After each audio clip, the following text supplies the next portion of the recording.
Gentlemen, let me ask you something direct. Have you noticed that things feel different down there than they did 10 years ago? Maybe the size feels slightly reduced. Maybe erections aren't as full or as firm as they once were. Maybe your energy, your drive, your sense of masculine vitality has quietly dimmed, and you've been chalking it up to age, assuming nothing can be done. What if I told you that the most significant driver of what you're experiencing isn't your age? It's 5 habits. 5 specific, common, daily habits that millions of men over 50 are doing right now. Habits that are quietly, measurably reducing penile tissue health, testosterone levels, and erectile function. Not over decades, over years. Some of them, over months. Here's the good news. Habits can be changed. The biological damage I'm going to describe is, in most cases, stoppable, and in many cases, partially reversible. But you have to know what you're doing first. Stay with me, because habit number 3 is the one that surprises men the most. And it's hiding in something almost every man over 50 does every single night. I'm Dr. Amanda, a urologist with 12 years of experience helping men over 60 reclaim their vitality, strength, and confidence. I've worked with thousands of men who thought their best days were behind them. Men who came into my office convinced that what they were experiencing was irreversible. In the majority of cases, it wasn't. And the path forward started with understanding exactly what was working against them. That's what we're doing today. Before we go further, if this is the kind of honest, clinical, no-nonsense men's health content you've been looking for, hit that like button right now and drop a comment telling me where in the world you're watching from.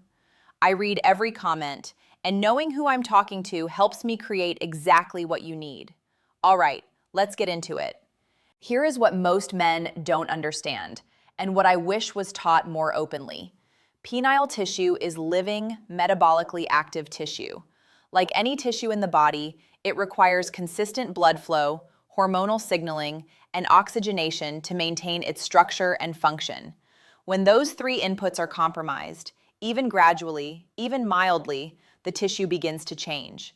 The medical term for what happens is penile fibrosis, a progressive replacement of smooth muscle tissue with collagen and fibrotic deposits.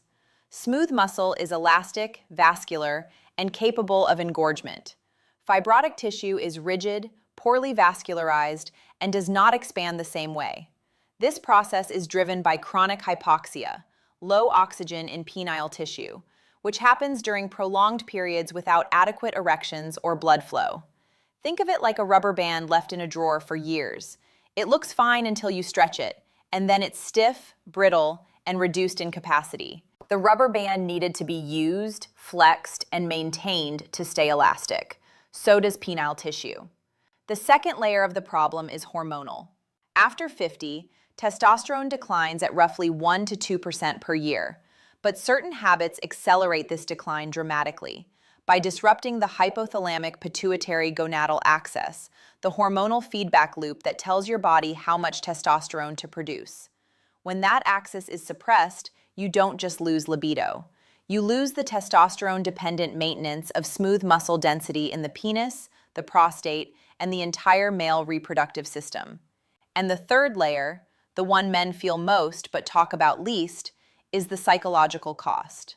When a man notices changes in size, firmness, or function, the shame and anxiety that follow create their own physiological damage. Performance anxiety activates the sympathetic nervous system, which constricts blood vessels and literally prevents the vascular response needed for a healthy erection. The worry about the problem becomes part of the problem. It's a loop, and it compounds quietly, year after year, until men arrive in my office having lost significant ground that could have been protected. You are not powerless in this. Let me show you exactly what's working against you and how to stop it. Habit number 1, prolonged sitting and pelvic vascular stagnation. Biologically, prolonged sitting, more than 6 to 8 hours a day, which is the reality for most men over 50, creates chronic compression of the perineal vasculature.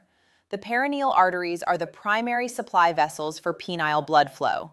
When you sit for extended periods, these vessels are compressed against the hard surface of the chair, restricting blood flow to the corpora cavernosa, the erectile chambers of the penis. Over time, this chronic low-level ischemia, oxygen deprivation, promotes the fibrotic changes I described earlier. A useful analogy. Imagine kinking a garden hose slightly every day for years. The hose doesn't fail immediately, but the walls weaken, the flow reduces, and eventually the damage is structural. The kink is your chair. The hose is your perineal circulation. Emotionally, this is one of the most validating things I can tell a sedentary man. He's been assuming his changes are due to age, genetics, or something unfixable. When he understands it's a mechanical, vascular problem with a mechanical solution, the sense of agency returns. Something is causing this. Something can be done. Practically, the intervention is straightforward. Break every 60 to 90 minutes of sitting with 5 minutes of movement. Stand, walk around the room, do 10 body weight squats. This restores perineal blood flow and prevents the chronic compression cycle. Add a standing desk or a sit-stand converter if you work from home or at a computer. For exercise, 30 minutes of brisk walking daily has been shown in clinical studies to improve erectile function scores. The mechanism is improved endothelial function and pelvic circulation. Additionally, invest in a quality ergonomic saddle cut chair or a perineal relief cushion if your work requires long sitting periods. These are not luxury items, they are medical tools. Habit number 2, chronic sleep deprivation. Biologically, here is something most men have never been told. Approximately 70% of daily testosterone production occurs during sleep, specifically during the deep, slow-wave stages of sleep that occur between hours 5 and 8 of a full night's rest. If you are sleeping 5 to 6 hours, you are producing meaningfully less testosterone than your biology is capable of. Not because of your age, but because of your schedule. A landmark study from the University of Chicago found that just 1 week of sleeping 5 hours per night reduced testosterone levels in young, healthy men by 10 to 15%. In men over 50, whose baseline is already lower, the impact is proportionally greater. Less testosterone means less smooth muscle maintenance in the penis, lower libido, reduced spontaneous nocturnal erections, which are themselves a critical mechanism for oxygenating and maintaining penile tissue, and accelerated fibrotic change. Emotionally, men in this demographic tend to wear poor sleep as a badge of discipline. I only need 5 hours. I've always been that way. What I hear when a patient says that is, I have been suppressing my testosterone production for years and attributing the consequences to age. Sleep isn't laziness. Sleep is testosterone production. Sleep is maintenance. Sleep is recovery. Reframing it that way changes how men prioritize it. Practically, the target is 7 to 9 hours in a cool, dark room. A bedroom temperature of 65 to 68 degrees Fahrenheit, 18 to 20 Celsius, has been shown to optimize sleep depth and testosterone production. Eliminate screens 60 minutes before bed. Blue light suppresses melatonin and delays sleep onset by 45 to 90 minutes. Add magnesium glycinate at 300 to 400 milligrams taken 45 minutes before sleep. It reduces cortisol, calms neural excitability, and consistently improves both sleep depth and testosterone levels in men over 50. This single supplement change, paired with a consistent sleep schedule, can begin to improve morning testosterone markers within 3 to 4 weeks. Thomas, 56, a logistics manager from Ohio. He came to me reporting low libido, reduced firmness, and persistent fatigue. His testosterone tested in the low normal range, technically normal by lab standards, but significantly below his personal optimal. When I asked about sleep, he said, I get 5, maybe 6 hours. That's just how my life is. We made one intervention, a non-negotiable 7.5-hour sleep window, 7 nights a week, with magnesium glycinate added at bedtime. 6 weeks later, his follow-up showed a 22% increase in free testosterone. No medication, no injections. He told me, I feel like I took 10 years off. My wife noticed before I did. Habit number 3, daily alcohol consumption. This is the habit I mentioned in the opening that surprises men the most. Not heavy drinking, not binge drinking. daily moderate consumption, a glass or two of wine or beer each evening, which millions of men over 50 consider a harmless wind-down ritual. Biologically, alcohol is a direct testicular toxin. Even moderate chronic alcohol consumption suppresses LH, luteinizing hormone, the signal from your pituitary gland that tells your testes to produce testosterone. It also elevates estradiol, the primary form of estrogen, by increasing the activity of the aromatase enzyme, which converts testosterone to estrogen. The net effect: lower testosterone, higher estrogen, and a hormonal environment that actively promotes the loss of lean muscle, increase of visceral fat, and reduction of penile smooth muscle density. Alcohol also suppresses the quality of deep sleep, which, as we've just covered, is when testosterone is produced. One drink before bed raises your heart rate during sleep, fragments your sleep architecture, and reduces your REM and slow wave time, even when you don't feel it. The glass of wine that helps you relax is quietly dismantling your recovery. Emotionally, this is the hardest habit for men to hear. It's social. It's pleasurable. It's tied to decades of winding down and connecting with partners. I'm not here to take it away entirely. I'm here to give you the honest biology so that you can make an informed choice. What you do with that information is yours. Practically, the clinical recommendation for men over 50 concerned about testosterone and penile health is no more than 2 standard drinks per week, not per day. If daily alcohol is a current habit, a 30-day elimination is the most informative experiment you can run. Men consistently report improved sleep quality, improved morning erections, and noticeable mood stabilization within 2 to 3 weeks of stopping. This is not anecdote. It is predictable physiology. If elimination feels impossible, replace the evening ritual.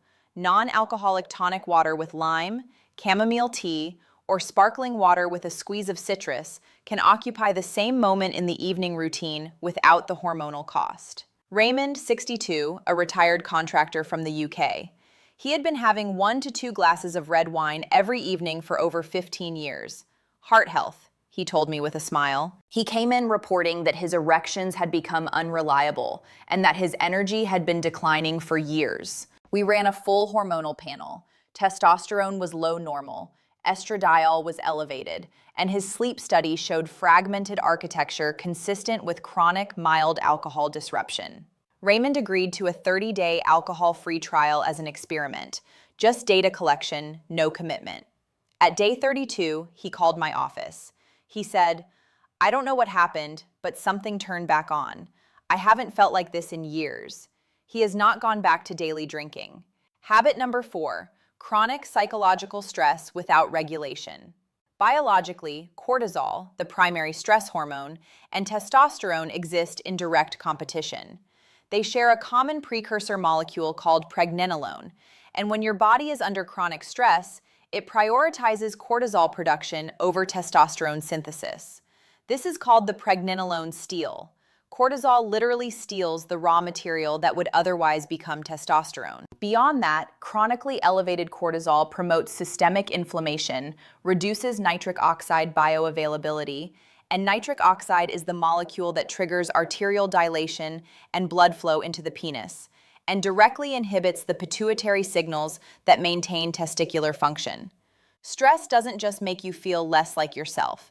It chemically suppresses the system that makes you feel like yourself. Emotionally, men over 50 carry enormous stress loads: financial pressure, career transitions, health concerns, relationship strains, aging parents. And the cultural expectation is to absorb it silently, to be stoic, to push through.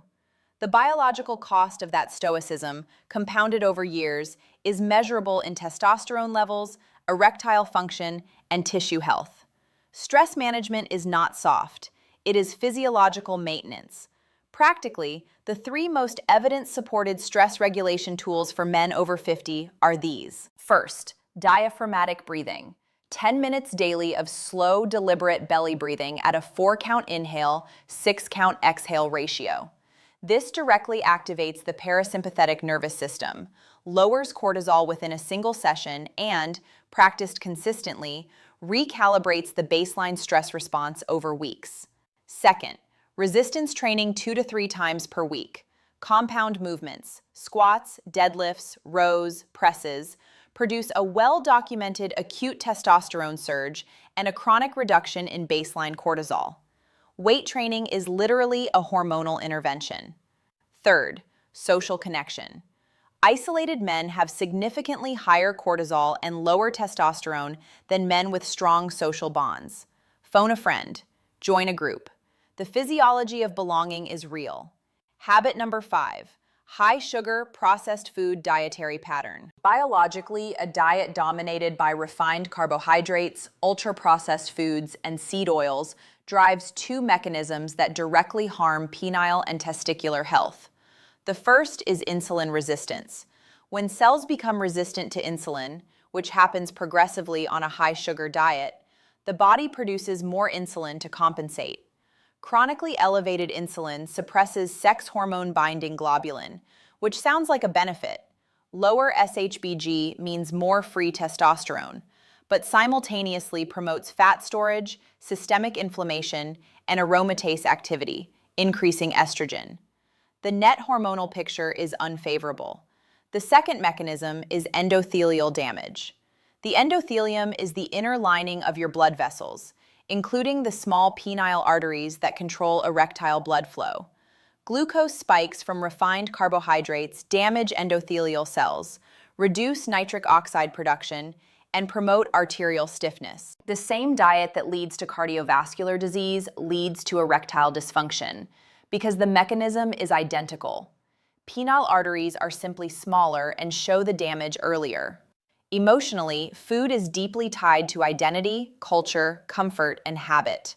I never tell men to overhaul everything overnight. The evidence doesn't support drastic dietary changes sustained over time anyway. What the evidence does support is additive intervention, adding protective foods while gradually crowding out the harmful ones. Practically, the 3 most impactful dietary additions for testosterone and penile health. First, quality protein at every meal.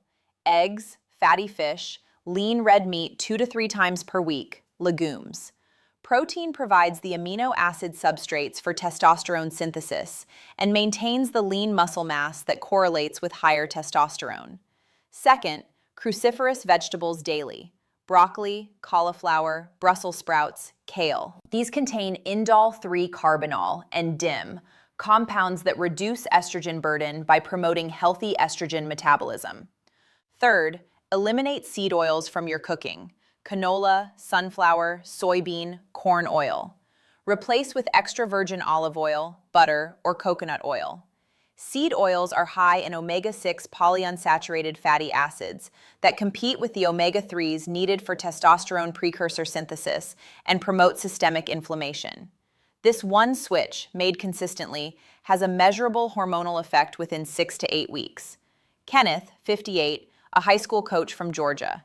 He came to me because, as he put it, nothing works the way it used to and I don't understand why. I exercise every day. He was active, but eating a diet heavily based on fast food, processed snacks, and sugary drinks around his coaching schedule. His testosterone was low for his age, his fasting insulin was elevated, and his inflammatory markers were high. We made 2 dietary changes: quality protein at every meal and elimination of seed oils, plus added DIM supplementation at 200 milligrams daily. 10 weeks later, his testosterone had increased by 31%. He said, "I thought exercise would fix everything. I had no idea the food was undoing all of it." Here is your action plan. 5 habits, 5 direct counters. Start tonight. Step 1, break the sit. Set a timer on your phone for 60 minutes. Every time it goes off, stand up and do 5 minutes of movement. 10 squats, a short walk, anything. That's it. Do it every day this week. Step 2, protect your sleep window. Choose a bedtime that gives you 7.5 hours before your alarm. Make it non-negotiable for the next 30 days. Add magnesium glycinate at 300 milligrams 45 minutes before that bedtime, starting tonight. Step 3, run the 30-day alcohol experiment. If you drink daily, eliminate it for 30 days. Track your sleep, your morning energy, and your libido on a simple 1 to 10 scale each morning. Let the data speak. This experiment costs nothing, and the results are consistently remarkable. Step 4. 10 minutes of breathing daily. 4 counts in through the nose, 6 counts out through the mouth. Do this after you wake up or before you sleep. Set it as a calendar appointment. Your cortisol will thank you within days. Step 5. Make one dietary swap this week. Swap your cooking oil to extra virgin olive oil or butter. Add 1 egg at breakfast. Add 1 serving of broccoli or cruciferous vegetables at dinner. 3 small changes, 1 week. Build from there. That is your starting point, not an overhaul, not a transformation overnight. A 5-point direction change that your biology will respond to within weeks. If you've been noticing changes and carrying the weight of that quietly, if you felt embarrassed or older than you should, or less like yourself, I want to speak directly to that. You are not broken. You are not past the point of return. What you are experiencing has causes, measurable, identifiable, biological causes, and most of those causes are addressed by what I've shared today. Not eventually, not theoretically, in real men, in real time, with real results. The men who reclaim their vitality after 50 are not the ones with the best genetics or the most willpower. They are the ones who stopped accepting decline as inevitable and started asking the right questions. You asked the right question today by being here. Your body is not working against you. It is responding to its environment. Change the environment, even partially, even gradually, and the body responds. It is designed to. After 50, after 60, vitality is not gone. It is waiting for different inputs. You now know what those inputs are. If this video gave you clarity, if you're leaving with something real and actionable, please hit that like button right now. It takes 1 second and it helps this content reach every man who needs it. Drop a comment below and tell me, which of these 5 habits is your biggest challenge right now? Be honest. Your answer might be exactly the thing someone else needed to see to know they're not alone. Share this with a man you care about, a friend, a brother, a father, a partner. These are conversations men don't have, but they should. You can start that conversation by sharing this. And subscribe if you haven't already. Every week I'm here with clinical, honest, practical guidance. No fear tactics, no gimmicks, just the science and the steps for men who are serious about living fully after 50. I'm Dr. Amanda, reminding you that after 50, vitality isn't lost. It's waiting to be awakened. Take care of yourself, gentlemen, and I'll see you in the next one.